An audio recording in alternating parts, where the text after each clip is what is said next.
nacido. Cuando es perinatal es porque el bebé obviamente aún no nació, está dentro del útero.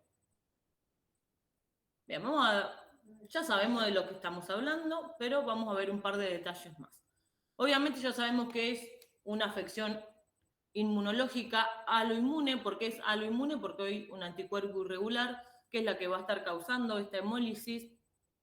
Y lo que sucede es que hay un acortamiento de la sobrevida de los eritrocitos o glóbulos rojos del recién nacido o del feto en caso de que sea intraútero.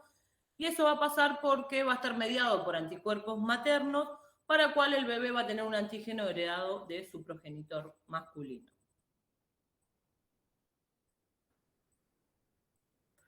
Obviamente, para que esta mujer gestante o esta madre esté aloinmunizada, hay un montón de factores que van a generar o van a incidir en esta aloinmunización, que tienen que ver con los fenómenos inmunizantes, que ahora los vamos a repasar, la respuesta inmune que tenga esta mujer embarazada, la estructura del antígeno con el cual se sensibilizó y la clase y la subclase de las inmunoglobulinas del anticuerpo que va a generar. ¿Dudas hasta acá? Dentro de los fenómenos inmunizantes que ya conocemos y que ya vienen nombrando hace un montón, conocemos la transfusión de componentes celulares, porque recuerden, para que haya aloinmunizaciones tiene que haber antígenos. Y los componentes celulares que tienen antígenos son los glóbulos rojos, que tienen antígenos eritrocitarios, y las plaquetas que tienen antígenos plaquetarios o del HLA. El bebé puede tener una enfermedad hemolítica por una hemólisis de sus glóbulos rojos o una trombocitopenia neonatal, que también es la ruptura de sus plaquetas por la unión de un antígeno con un anticuerpo. Así que cualquier componente celular que podamos transfundir, la mamá se puede sensibilizar. Antígenos eritrocitarios, que es lo que vamos a ver hoy, o antígenos de otras células sanguíneas como son la de las plaquetas. También todos los antecedentes obstétricos que tenga este cuerpo gestante, como abortos, embarazos ectópicos, una placenta previa o un acretismo placentario. ¿Saben lo que son los acretismos placentarios? Bueno, suelen ser fenómenos que requieren muchos hemocomponentes para la cirugía y se suele dar en mujeres que ya tuvieron muchos embarazos o son multíparas. Y lo que pasa es que la placenta que va a estar recubriendo a este embarazo se va a empezar a irrigar con un montón de vasos sanguíneos, y para poder operar ese embarazo va a necesitar todo un equipo médico donde haya cirujanos vasculares, porque tienen que ir sellando todas las venitas que están irrigando esa placenta, que están en exceso a una placenta normal. Bueno, y esos fenómenos suelen llevar mucha sangre porque suelen sangrar muchísimo si cualquiera de todos esos capilares que están irrigando la placenta se llega a romper. ¿Y la placenta previa porque yo siempre veo el año pasado Guillermo lo ponían todo el favor, yo digo, también tiene que ver en pacientes que hicieron o un aborto y les quedó placenta y fueron a un legrado, tienen esa placenta intraútero y requirieron una cuestión invasiva para poder despedirla. Pero bueno, es más por eso está después de aborto o de embarazo ectópico. Son embarazos que no llegaron a término y que quedó un resto de placenta en el útero de ese cuerpo gestante y requirió generalmente un legrado, que es un raspaje uterino, para terminar de despedirlo. Profe, ¿qué tenía que reconstruir el cirujano, dijiste, de la placenta? No, reconstruir nada, tiene que ir sellando o cauterizando todos los vasos sanguíneos que están irrigando con sangre, obviamente, la placenta de ese embarazo. También, bueno, muchos procedimientos que tengan una manipulación uterina, como biopsia coriónica, una transfusión intraútero, una amniocentesis para tomar líquido amniótico. También pueden ser fenómenos que inmunicen a la mamá. En cuanto al momento del parto, un parto que sea ectóxico, un forceps, cesárea, remoción manual de la placenta. Bueno, podemos hablar del embarazo en general, no nos detengamos tanto. Y también en traumatismos abdominales, que cuando suele haber una hemorragia fetomaterna previo a el momento del parto. También en mujeres que hayan tenido una drogadicción endovenosa y hayan compartido agujas, pueden llegar a sensibilizarse. Eso, bueno, obviamente depende de la cantidad de sangre que compartan, pero es uno de los fenómenos inmunizantes. Y trasplantes de ciertos órganos también. Bueno, hay un montón de sistemas implicados en la enfermedad hemolítica perinatal o del recién nacido, pero vamos a hablar de los más frecuentes, que son el sistema RH y el AVO. Dentro de estos dos sistemas ocurren el 97% de los casos de las enfermedades hemolíticas. Y aparte del anti-D, que es el más frecuente del sistema RH y el más severo, existen otros anticuerpos asociados a este sistema, como es el anti-C chiquito, el anti-E grande, el anti-C grande, el anti-chiquito, el anti-K1 o el anti-KEL, que tiene la principal característica de inhibir la eritropoyesis fetal. Por ende, esta enfermedad hemolítica asociada al sistema KEL no va a prevalecer la hiperbilirrubinemia, rara vez llegan a una exsanguíneo transfusión, sino lo que prevalece es la anemia en ese bebé porque deja de producir glóbulos rojos y no tiene después glóbulos rojos para hemolizar. Hay alguien hablando. Yo Sí. Sí, ¿por qué inhibe la eritropoyesis fetal? No es el mecanismo del anticuerpo. Ah, bien. Gracias. Bueno, dentro de estos anticuerpos que mencionamos ocurren el 2,5% de las enfermedades hemolíticas y hay otros anticuerpos implicados menos frecuentes como es el DAFI, el KID, el DIEGO-A del 0,5%. Bien, acá les puse ¿sí? el resto de los sistemas sanguíneos y si son o no frecuentes o leve o moderadas las enfermedades hemolíticas, por si quieren aprenderse todos los anticuerpos que pueden generar una enfermedad hemolítica del recién nacido. Dentro de estos, hay que tener en cuenta que los anticuerpos KID suelen ser complicados porque una vez pierden el título muy rápido, son muy evanescentes. Entonces, si esa mamá no tiene, bueno, si esta mamá ya tuvo 3 partos y ya estaba sensibilizada y no tiene en su historia clínica que estaba sensibilizada, rara vez los podamos encontrar porque es un anticuerpo que es muy evanescente, desaparece a las 16 semanas de la exposición. Entonces, bueno, si alguna vez les pasa y tiene una mujer embarazada con este tipo de anticuerpos, está bueno que quede informado en la historia clínica por esto, porque son anticuerpos evanescentes y desaparecen rápido los títulos de circulación y después posiblemente tengas un panel negativo y esa madre sí esté sensibilizada. Pero bueno, el bebé después tiene que portar el antígeno para que dispare nuevamente este título de anticuerpos. ¿Dudas hasta acá? Bien, vamos ahora a desarrollar las enfermedades por cada uno de los sistemas. Y nos vamos a meter en el sistema AVO, que es la única que no podemos prevenir porque no hay una aloinmunización. Se puede dar en el primer embarazo. Y siempre va a suceder si la mamá es de grupo 0 y el bebé es de grupo diferente al 0, ya sea A, B o AB.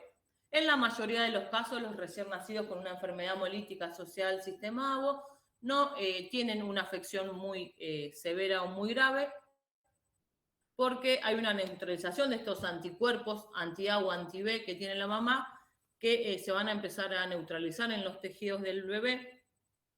El anticuerpo implicado generalmente es una inmunoglobulina de clase 2, una IgG de clase 2, las subclases 2, y son las menos severas en cuanto al pasaje transplacentario. Entonces, el mayor contacto se da en el canal de parto y sucede postparto.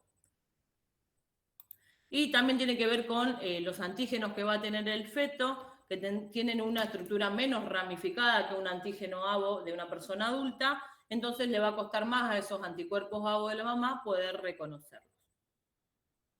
¿Cómo vamos a estudiar si sospechamos que tenemos una enfermedad hemolítica asociada al AVO? Obviamente le vamos a hacer los siguientes estudios a la mamá. El AVO siempre nos va a dar 0 y el RH puede ser indistinto, o sea, tanto positivo como negativo. Generalmente puede presentar un panel selector negativo y va a tener presencia de anti-A y anti-B de origen IgG. ¿Cómo podemos saber que son de origen IgG? Si hacemos el inverso 37 grados vamos a seguir teniendo una reacción positiva. Recuerden que los inversos los hacemos a temperatura ambiente porque lo que estamos buscando son anticuerpos AVO de clase IgM. Y lo mismo vamos a hacer en el recién nacido. Nos va a llegar la muestra de este recién nacido. Recuerden que siempre lo vamos a estudiar en tubo. Seguramente el ABO de este recién nacido va a ser A, B o AB. Si es 0 el recién nacido, no hay una incompatibilidad ABO, por ende no va a haber una enfermedad hemolítica mediada por sistema ABO. El sistema RH es indistinto, ya sea positivo o negativo. Puede presentar un test de CUMS directo positivo o negativo, eso va a depender de la severidad y la cantidad de anticuerpos ABO inmunes que tenga la mamá, pero vamos a poder descubrir, no lo puedo seleccionar, si es una enfermedad hemolítica por ABO si le hacemos un inverso al suero del bebé. Pero ese inverso no lo podemos hacer a temperatura ambiente, porque no estamos buscando anti-A y anti-B IgM, estamos buscando anti-A y anti-B de clase IgG. Entonces, la manera de saber si tiene esos anticuerpos en circulación es enfrentar el suero de este bebé a las células A y a las células B a 37 grados. Si llegamos a encontrar o a tener una reacción positiva, podemos confirmar que estamos frente a una enfermedad hemolítica asociada al sistema ABO. ¿Duda con esto? Perfecto. Chicos, del otro lado. Me pica el ojo. No. No, Bien. Vamos a hablar un poquito de la enfermedad hemolítica asociada al sistema Kell, que algo ya veníamos mencionando. El sistema Kell, luego del sistema ABO y el RH, según la ACE-BT, que es la Asociación Internacional de los Grupos Sanguíneos, el sistema con la tercer grado de importancia a nivel transfusional, después del ABO, que es el 001, el RH, que es el 002, viene el Kell, que es el 003. ¿Y por qué? Porque los anticuerpos que formamos a este sistema tienen significancia clínica porque pueden causar enfermedad hemolítica al recién nacido y reacciones transfusionales sí, hemolíticas. Me encanta el sistema Kell, es mi favorito, para que lo sepan. Bien, obviamente el anticuerpo implicado es un anti-K1 o anti-Kell, que es el mismo, y sería muy grave si tenemos una mujer con un antichelano, porque todos o el 99% de nuestra población somos portadores del antígeno K chiquito, o K2 para la otra nomenclatura. Por eso es que ese anticuerpo no lo tenemos dentro de esto, porque se lo considera un antígeno público, ¿sí? Que lo tiene el 99% de la población. Bien, recién veníamos mencionando esto, que la enfermedad hemolítica mediada por el anti-K1 o el anti-Kell tiene la principal característica de inhibir la eritropoyesis o la formación de glóbulos rojos en ese feto, y lo que va a aparecer es que va a prevalecer la anemia de ese bebé por sobre la hiperbilirrubinemia. Posiblemente no tenga una bilirrubina alta cuando nazca porque no va a tener glóbulos para hemolizar, va a estar muy anémico. Si le hacemos los estudios a la mamá, nos vamos a encontrar con un panel selector positivo, y si lo identificamos, obviamente nos vamos a encontrar frente a un anti-Kell. ¿Cuál es el principal dato o relevancia del anti-Kell? Que hay reportes de enfermedades hemolíticas a nivel mundial con títulos de 8. Que quiere decir que es un título muy bajo, que para un anti-D no significa tanto, pero para un anti-Kell. Entonces acá lo que le hago mención es que ya sabemos que el título aislado es muy poco informativo. Lo que a nosotros nos va a importar es que es la tendencia de ese título mientras vengamos estudiando esta mamá sensibilizada. Dentro de los estudios no invasivos que le pueden hacer a esta mamá sensibilizada con un anti-Kell para poder valorar si ese bebé está sufriendo una anemia fetal, es un ecodoppler. Que lo que va a hacer el ecodoppler es medir el flujo de la arteria cerebral media de ese bebé, y si ese flujo está aumentado, significa que ese bebé está anémico. ¿Por qué va a estar aumentado el flujo? Porque se va a perder viscosidad en la sangre, porque hay menos masa globular, entonces la sangre está más líquida y pasa mucho más rápido por la arteria que si tuviera valores normales de hematocrito y hemoglobina. ¿Dudas hasta acá? A mí me preguntaron eso en ¿En el final? ¿Y bien o...? En la prueba, pero no lo sabía. No lo sabías, bueno. O sea, no sabía eso de que Claro, porque hay menos masa globular, entonces hay más contenido plasmático, hay más una cuestión líquida en la sangre, entonces pasa más rápido ese flujo por la arteria. Si hubiera más masa globular, que es el hemocomponente más pesado y la célula más densa que tiene la sangre, pasaría más lento, porque tiene mayor viscosidad. ¿Dudas con esto? ¿No? Nos vamos a meter en el sistema RH y particularmente en lo que tiene que ver con el anti-D. Ya sabemos que hace muchos años la incidencia de la enfermedad hemolítica por anti-D ha disminuido porque se han aplicado, y se hace de forma exitosa, el parto gamma o la profilaxis con gamma globulina anti-D, disminuye mucho las posibilidades de que esas mujeres se sensibilicen a este antígeno. Pero todavía hay casos que sucede y tiene que ver con la mala aplicación o la no aplicación de esta profilaxis con gamma globulina anti-D. Ya sabemos que el anti-D es el antígeno más importante del sistema sanguíneo, define si una persona es RH positiva o es RH negativa. Por ende, el anticuerpo anti-D también es el que clínicamente es más significativo del sistema de RH. Bueno, este antígeno D va a estar bien desarrollado en etapas precoces en este feto o en este recién nacido. Hay que tener, dependiendo si la etnia del paciente, que hay un mayor porcentaje de pacientes, personas caucásicas que son RH negativo, pero en nuestra población el 85% de nuestra población es RH de positivo, o sea, porta el antígeno D, y el 15% restante no lo porta. Bueno, obviamente que sin profilaxis, de ese 15%, hay un gran porcentaje, que es un 16%, que si son avocompatibles con el bebé y son RH negativa y no reciben la profilaxis, se van a inmunizar. Y hay otro porcentaje que no lo va a hacer porque son no respondedoras al antígeno D. ¿Sí? Pueden tener una variante de ese antígeno D, que no la vamos a buscar, que no se sensibilizan. Y lo vamos a saber solo si lo aplicamos con biología molecular.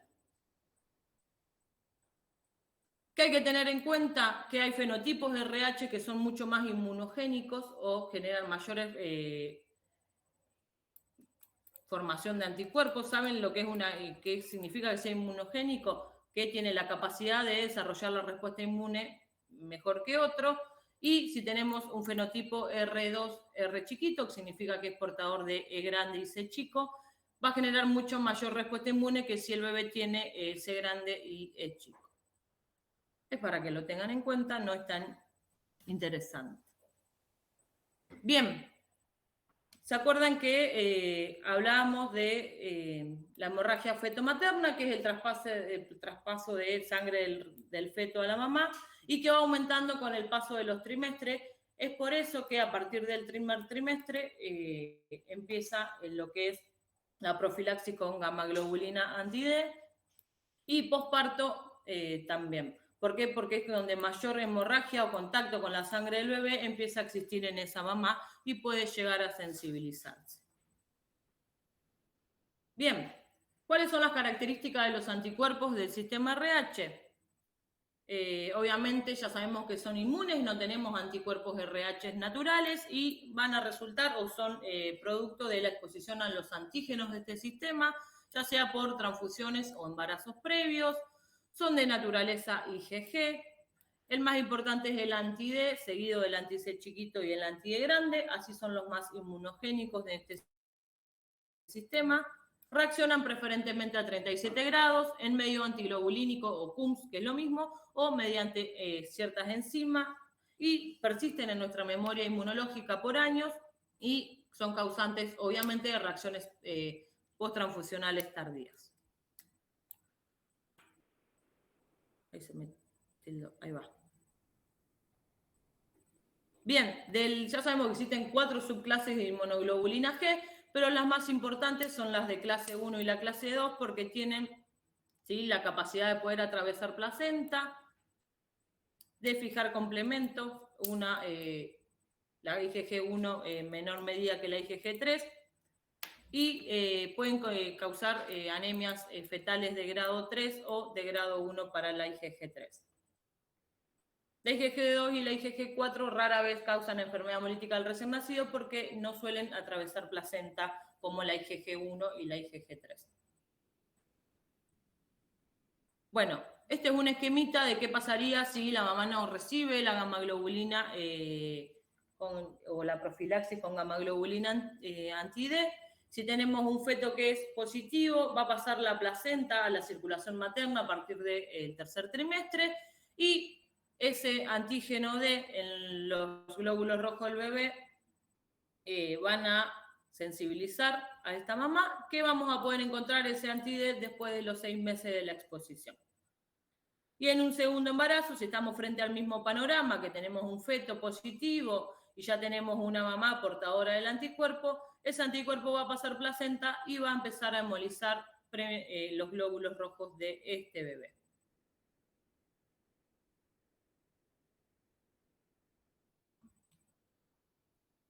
Bien, ¿cuáles son los objetivos principales que tienen los estudios para estas mujeres embarazadas o los estudios prenatales? Obviamente detectar la inmunización materna y controlar la inmunización patológica de esta mamá.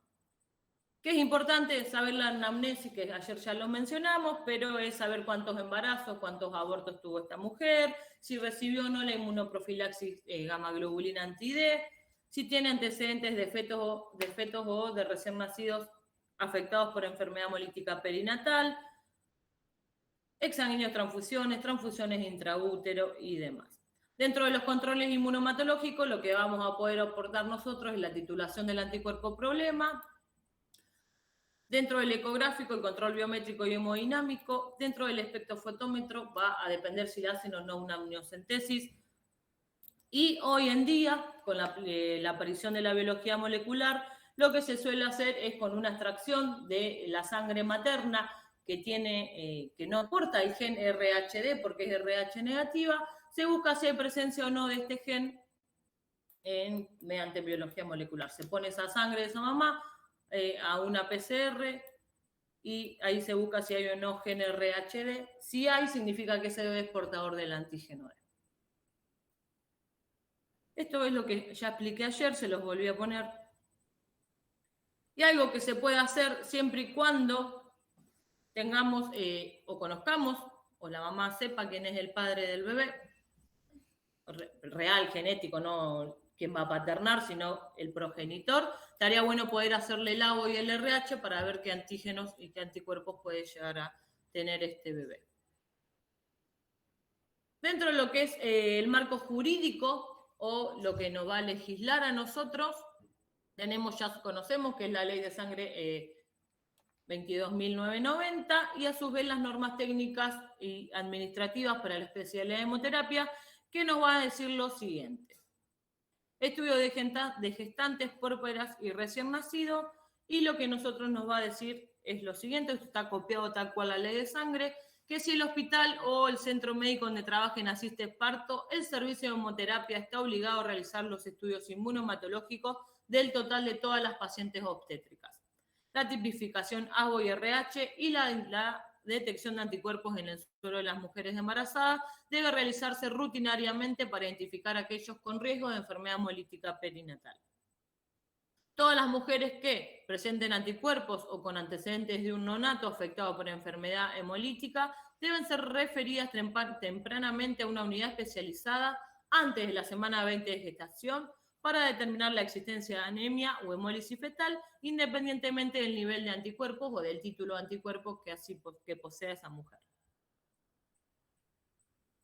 ¿Cuáles son los objetivos de estos monitoreos inmunomatológicos? Identificar, obviamente, las mujeres embarazadas con riesgo de desarrollar enfermedad hemolítica perinatal, aquellas mujeres RHD negativos que necesiten inmunoprofilaxis con anti-D, disponer de sangre compatible para emergencias obstétricas y neonatales, realizar el seguimiento serológico de las gestantes sensibilizadas con el objeto de identificar el feto que pueda necesitar tratamiento antenatal como una transfusión intraútero, identificar la aparición de anticuerpos adicionales durante esta nueva gestación y o inducidos por transfusiones intraúteros, predecir si un recién nacido requerirá o no un tratamiento por enfermedad hemolítica perinatal. Dentro de los controles analíticos de progresiva complejidad, van a tener que hacer identificación y caracterización del anticuerpo, titulación y o cuantificación de ese anticuerpo, análisis del fenotipo paterno, para poder saber el genotipo más probable que pueda llegar a tener este bebé, y análisis de la cigosidad del antígeno RHD. Si tenemos un papá que va a ser que es en negativo, ese bebé tiene que ser negativo, si la mamá es negativa. Y pruebas funcionales predictivas del grado de afectación fetal, que de esto se va a encargar el servicio obstetricio, obviamente. ¿Dudas hasta acá? Eso está copiado tal cual la ley de sangre, así aparecen en las normas técnicas. Y vamos a hablar un poquito, que ayer estuvimos hablando de los títulos, pero para ciertas especificidades hay nombrados o ya están establecidos ciertos títulos que se refieren críticos. El título crítico es el título por debajo del cual no debería haber una afectación fetal. O sea, si ese título está en ese umbral o está por debajo, significa que el feto puede no tener afectación. Y en este caso no están justificadas que haya exploraciones o procedimientos invasivos en esa mujer gestante. En general, la literatura al título crítico para el anti-ID o el anti-RHD lo sitúa en 32. O sea, si tiene un título de 32 o menos, aún no están justificadas que haya procedimientos invasivos. Y también hay un montón de bibliografía que dice que el título por debajo de 128 para un anti-ID, excepcionalmente ese bebé tenga algún tipo de afectación asociada a este anticuerpo. No hay título crítico para otras especificidades, solo está estudiado para el anti-D. No existe un título crítico para el anti-KEL. Ya sabemos que todos estos títulos por sí solos son poco informativos, sino lo que más nos importa es la tendencia que tiene este título. Y lo que hay que tener en cuenta es que los títulos de referencia siempre se realizaron en técnicas de titulación que se hicieron en tubo. ¿Por qué? Porque como las técnicas de gel o de tarjeta son mucho más específicas y mucho más sensibles, los títulos aumentan en 2 diluciones. ¿Qué quiere decir? Que si estos títulos críticos se hubiesen estudiado inicialmente en tarjeta, posiblemente no sea 32 para el anti-D, sino que sería 128 y así sucesivamente. 2 diluciones más por la sensibilidad del método.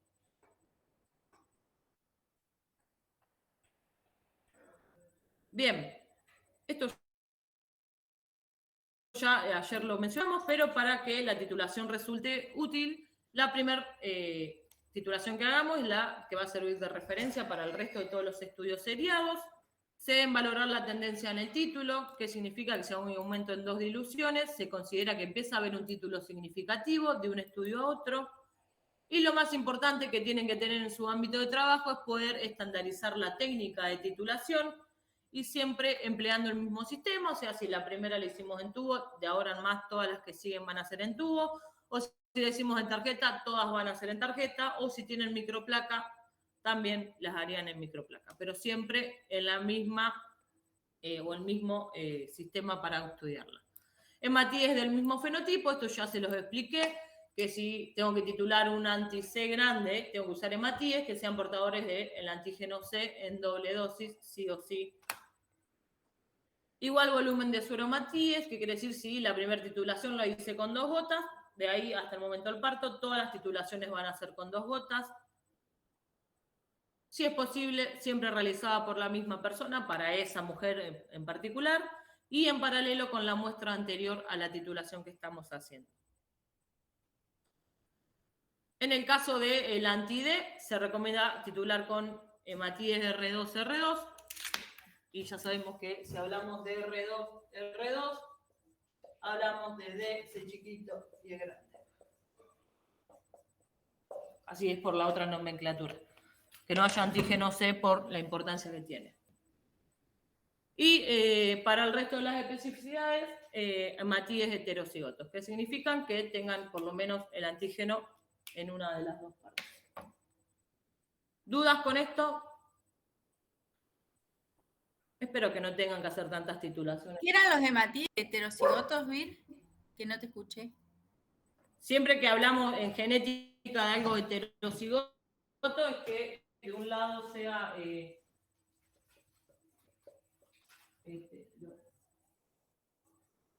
siempre que hablamos de algo que sea heterocigoto, de un lado tiene que ser, por ejemplo, C grande y del otro C chiquito. Por ejemplo, pero no estamos hablando del RH, pero es para que lo entiendan, es para otras especificidades. Y si fueran homocigotos, deberían ser C chiquito, C chiquito. Ah, bien, gracias. Homo es igual, hetero es distinto. ¿Dudas con esto?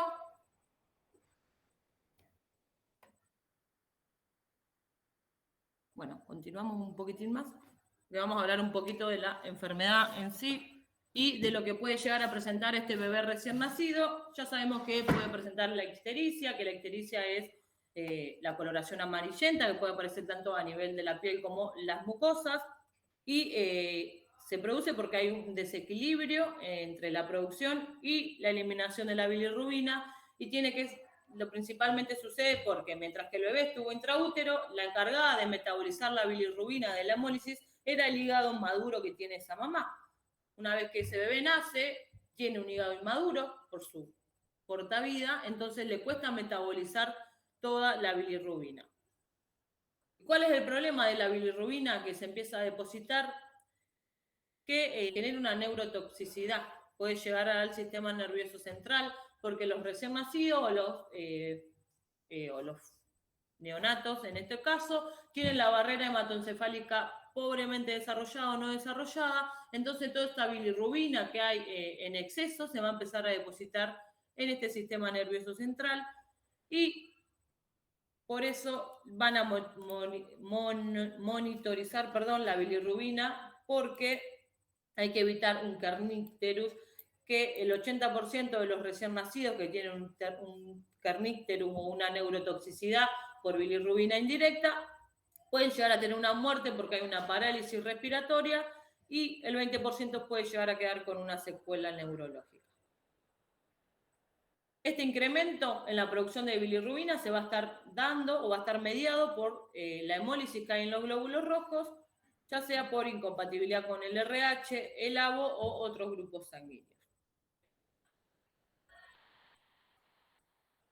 Va a presentar anemia por la hemólisis, y siempre hay que tener en cuenta, y esto se los escribí, se los voy a volver a aclarar, que si el bebé no presenta bilirrubina mayor o igual a 17 gramos por decilitros y tiene anemia, no le vamos a hacer una examinotransfusión. Si solo tiene anemia y no hiperbilirrubinemia, el tratamiento o la indicación es la transfusión de glóbulos rojos. Nada más. ¿Dudas con esto?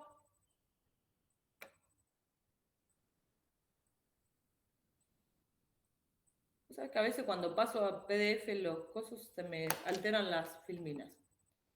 Bien, vamos a hablar de la profilaxis anti-D, que como ya saben es una gamma globulina. Si hablamos de gamma globulina estamos hablando de IgG, pero solo tiene la especificidad para el anti-D, y lo que sucede es que hay una inmunosupresión por anticuerpos pasivos. Se le van a estar poniendo anticuerpos pasivos, y lo que hacen esos anticuerpos pasivos que le estamos poniendo mediante la gamma globulina es competir por los sitios antigénicos de los glóbulos rojos fetales que hay en circulación materna, y evitar que el sistema inmune genere un anticuerpo de clase inmune. Pero obviamente solo van a estar actuando en lo que es la respuesta primaria.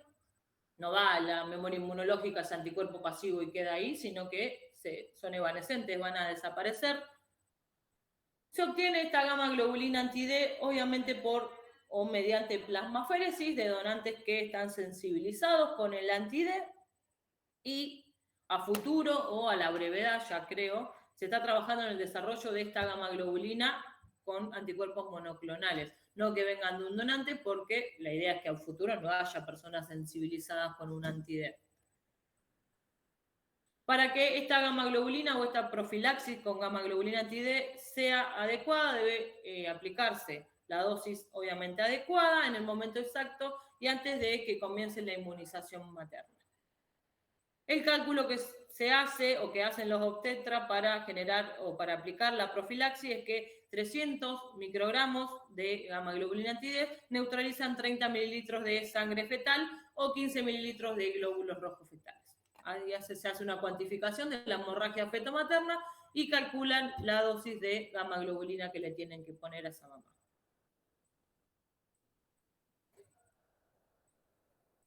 Bien, hay una profilaxis que es postnatal, una vez que el bebé nazca, y una prenatal. La prenatal es para disminuir la inmunización residual por la hemorragia feto-materna durante el embarazo y se coloca entre la semana 28 a la semana 32.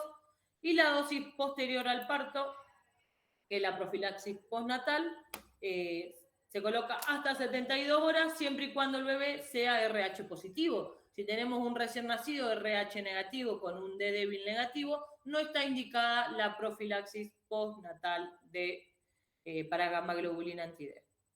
Obviamente también se puede colocar en otras situaciones, que si esa mamá tuvo un aborto espontáneo, un embarazo ectópico, le realizaron una amniocentesis, o tuvo traumatismo abdominal y tuvo una hemorragia durante el embarazo no cuantificada, o si el feto que tuvo ovitó intraútero, también está indicada la colocación de la gamma globulina anti-D para evitar que se inmunice esa mujer embarazada. ¿Cómo vamos a estudiar al recién nacido?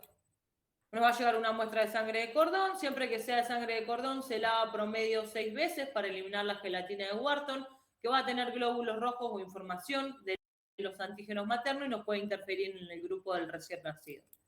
Una vez que hagamos esos 6 lavados, vamos a generar una suspensión al 5% y le vamos a hacer grupo ABO, el grupo RH. Si el RH nos da negativo en tubo, en este caso, sí o sí hay que hacerle la búsqueda del D débil, porque si ese bebé viene de una mamá negativa y porta un D débil, la mamá necesita la gamma globulina postnatal.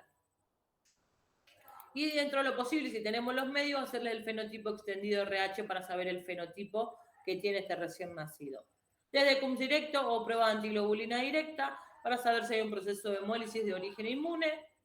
Y si sospechamos que hay una enfermedad hemolítica asociada al sistema ABO, detección de anticuerpos ABO frente a glóbulos rojos testigos A o B, va a depender del grupo que sea, a 37 grados para saber si pasaron placenta. Dentro de los estudios de laboratorio, en la unidad de neonatología, le van a pedir obviamente el hematocrito y la hemoglobina para medir la anemia de este bebé y la bilirrubina indirecta para saber si la tiene alta o no y hay que tratarla.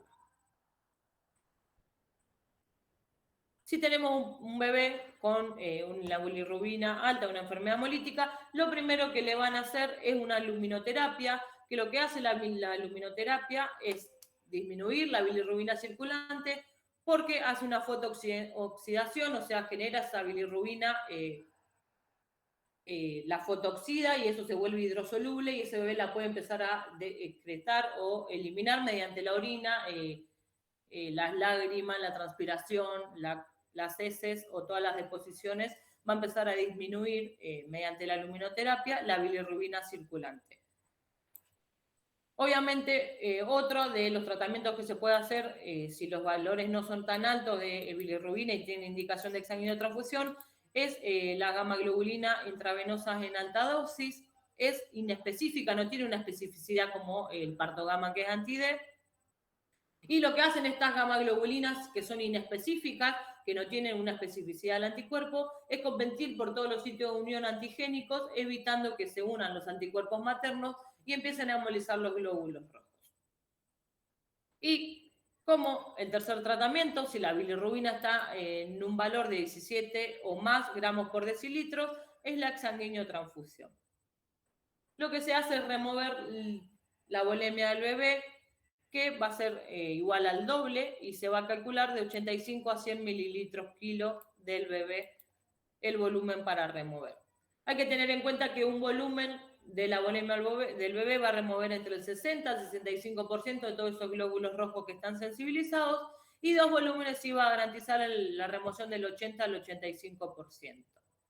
Hay que tener en cuenta que la temperatura de la sangre que vamos a transfundir por lo menos debe estar a temperatura ambiente, porque si no podemos generar una hipotermia y con eso acarrear un montón de otras complicaciones. ¿Cuáles son los principales objetivos de la exsanguíneo-transfusión? El principal objetivo y el más importante y el por lo cual está indicada es la disminución de la bilirrubina. Nada más. Después va bien un montón de otros objetivos secundarios, que es, por ejemplo, la disminución del anticuerpo circulante, disminuir los glóbulos rojos que están sensibilizados o afectados por este anticuerpo circulante, reemplazar los glóbulos rojos que están hemolizados, inhibir la eritropoyesis y aportar capacidad de transporte de bilirrubina mediante la albúmina que lo va a aportar el plasma. Para la exsanguinotransfusión vamos a tener sangre total reconstituida, que es la unión del glóbulo rojo más el plasma fresco. Los glóbulos rojos desplasmatizados obviamente tienen que hacer antígeno negativo para el anticuerpo que esté en cuestión. Tienen que tener o estar dentro de las 48 horas de extraída, leucodepletado o leucorreducida por filtración e irradiada como recomendación. ¿Dudas con esto? El plasma fresco congelado, que me olvidé de colocarlo, tiene que ser avo compatible con el bebé o en su defecto de grupo AB. ¿Cómo podemos nosotros desde el banco de sangre reducir o evitar que se generen enfermedades hemolíticas fetonatales o del recién nacido? Obviamente evitando las transfusiones, siempre y cuando se puedan evitar, en mujeres que estén en edad fértil o en edad gestacional, respetando si es posible la compatibilidad de los antígenos C chiquito y KEL, o sea, sabiendo los fenotipos de estas mujeres y de las unidades a transfundir. Obviamente tiene que ver con un grado de educación, pero la educación sanitaria en los profesionales implicados y en la población general. Recuperar el control de los programas profilácticos para mujeres que sean RHD negativas sobre todo. Un buen consenso con el servicio de obstetricia y cumpliendo estrictamente el programa profiláctico con gamma-globulina anti-D. Y para ir terminando y siempre recordar la importancia de realizar todos los estudios en las mujeres gestantes, la importancia de la prevención de la enfermedad hemolítica por RH y haciendo hincapié nuevamente la inmunoprofilaxis, evitar la transfusión de unidades D negativas en mujeres D negativas que tengan una edad fértil por delante o que estén en edad de procrear. Y una mujer en edad de procrear no debe recibir transfusiones de la pareja sexual. Porque si está internada y viene a donar la pareja de esa mujer y le pasamos esa sangre sin identificarla, puede sensibilizarse a los antígenos que tiene es su pareja o el futuro papá de sus hijos y ya tener el anticuerpo por el cual el bebé puede llegar a heredar los antígenos. Eso en cuanto a las recomendaciones generales. ¿Alguna duda? Ya hablamos, ya sabían un montón de enfermedad hemolítica, pero me toca volver a darlo en hemoterapia. Chicos, ¿alguna duda? Profe, ¿cómo era que el plasma fresco congelado tiene que ser avo compatible o AB para el bebé? Sí, si el bebé es B, el plasma tiene que ser B o AB. Si el bebé es A, el plasma tiene que ser A o AB. Si el bebé es AB, solo puede ser AB. Y si es 0, puede ser 0, A, B o AB. Eso ya lo sabemos. Bien. Voy a subir el power, así lo tienen a mano. Y yo fui buena y solo hice 2 casos clínicos de enfermedad hemolítica, así terminamos de repasar esto. Vir, yo no ¿Sí? puedo ver lo que escribiste atrás, R2, ¿qué decía? R2 es que los glóbulos rojos son D grande, C chiquito, E grande, así en doble dosis. El R2 mayúscula significa que tiene antígeno D y E grande, y tiene C chiquita. ¿Lo estás viendo? Ah, bueno. Sí, ahora sí. Gracias. Perfecto.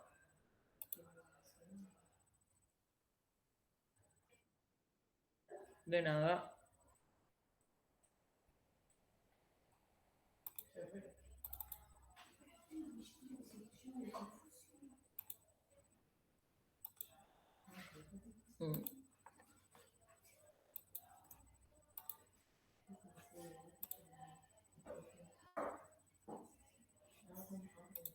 Bueno, acá se subo el que tiene la resolución escrita. Ahí te lo acepto. Ah, bueno, gracias.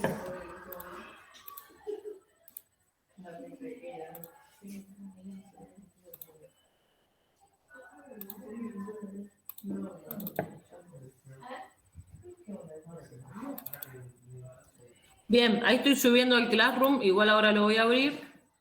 2 casos clínicos que hay de enfermedad hemolítica, así vamos.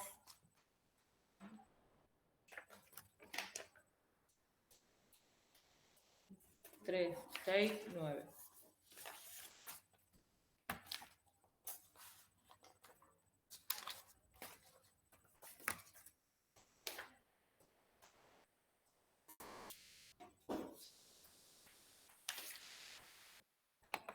Bien, ahí lo abro, así lo ven.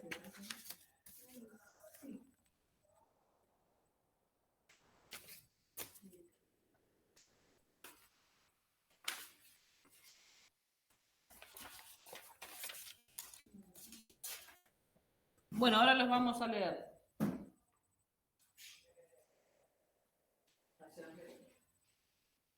¿Te quieren repartir? Pasale a Cintia allá. Les doy uno. Ustedes lo van a hacer juntas.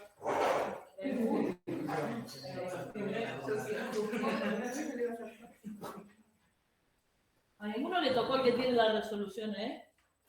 No. Bueno, mejor.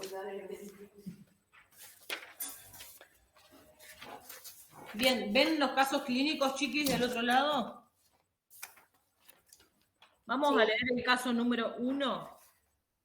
Tenemos ahí los datos de este recién nacido. La fecha de nacimiento fue el 7, ingresa al servicio de neonatología el día 8 y se va de alta el día 11. Bueno, el peso al ingreso de 2 kilos 730 gramos. Y dentro de los estudios inmunomatológicos tenemos una mamá 0, RH negativo con un panel negativo, un bebé A positivo con un test de CUMS directo positivo, una cruz, o sea débil. Y en el suero del bebé se halló anti-A, o sea anticuerpos ABO, inmunes, o sea de clase IgG, con un título de 512. Bilirrubina total al ingreso de este bebé al servicio de neonatología de 23 miligramos por decilitro y un hematocrito del 49%. Ahí está anotado en el cuadradito atrás. La pregunta 1 dice, ¿por qué sistema estará mediada esta incompatibilidad? 2, ¿cómo prepararías la sangre para la exsanguíneo-transfusión? Indica el grupo y factor de cada componente sanguíneo. Y el caso 2 es un poquito más largo, pero no tan complejo. Se trata de un neonato de 20 días de vida, de sexo masculino, que ingresa al hospital, cuyo motivo de consulta inicial fue la coloración amarillenta de la piel y las mucosas. Se le realizó en el mencionado hospital determinación de la bilirrubina sérica total, la cual se encontraba en 27 miligramos por decilitro, una hemoglobina de 7,2 gramos por decilitro y un hematocrito del 22%. Ambos grupos de la mamá y del bebé eran RH positivos. Se le inició fototerapia y transfusión de diferentes hemoderivados. Transferido para la valoración por hematología de la institución, se llamó la atención la ictericia prolongada que presentaba el paciente hasta la región de los tobillos. Al examen físico de ingreso, el neonato se encontraba activo, estaba febril, piel y mucosas bien hidratadas, pero persistía la coloración amarillenta de la piel y de las mucosas, tenía una cardiopulmonarmente estaba normal, ruidos intestinales normales y un examen neurológico normal. ¿Qué estudios le realizarías al bebé desde el banco de sangre? Y si le realizarías algún estudio más a esa mamá. ¿Qué puede estar provocando la ictericia? Otros sistemas sanguíneos diferentes al ABO y el RH. ¿Cuáles pueden llegar a ser? ¿Qué deberías tener en cuenta si aparece algún anticuerpo irregular a la hora de transfundirle glóbulos rojos a este bebé? Justifica. ¿Alguna duda? ¿Todas? Bueno, vamos a empezar. Chiquis, ¿dudas?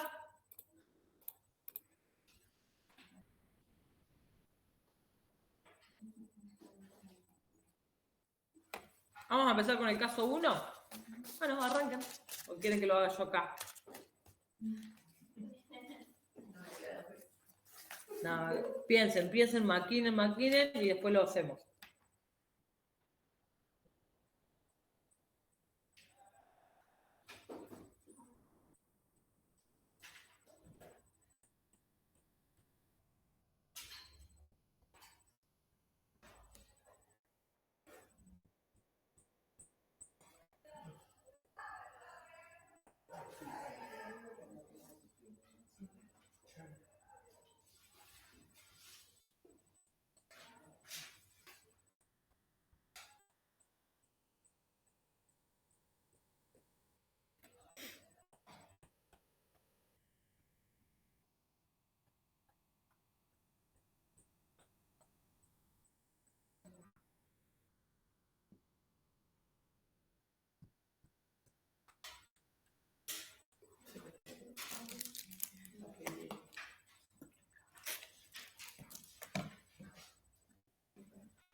Acá está el Power impreso, si alguien lo quiere para ahora.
Mira, Sí, cuando dice que el suero del bebé tiene anti-A, quiere decir que la incompatibilidad va por ese lado. exacto.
Yo también no.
Qué fuerte. La voz.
Vir, Sí, estoy aquí.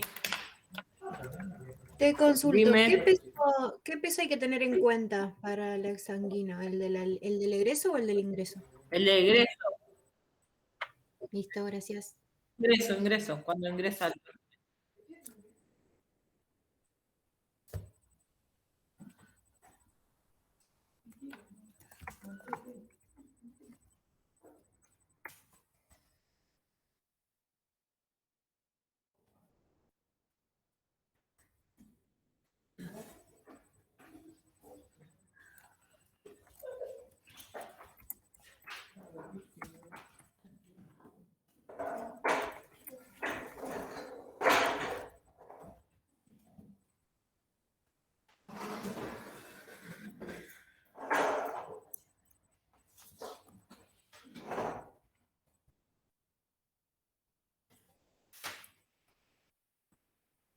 Albornoz.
¿Cómo vienen? ¿Alguna duda que me quieran preguntar?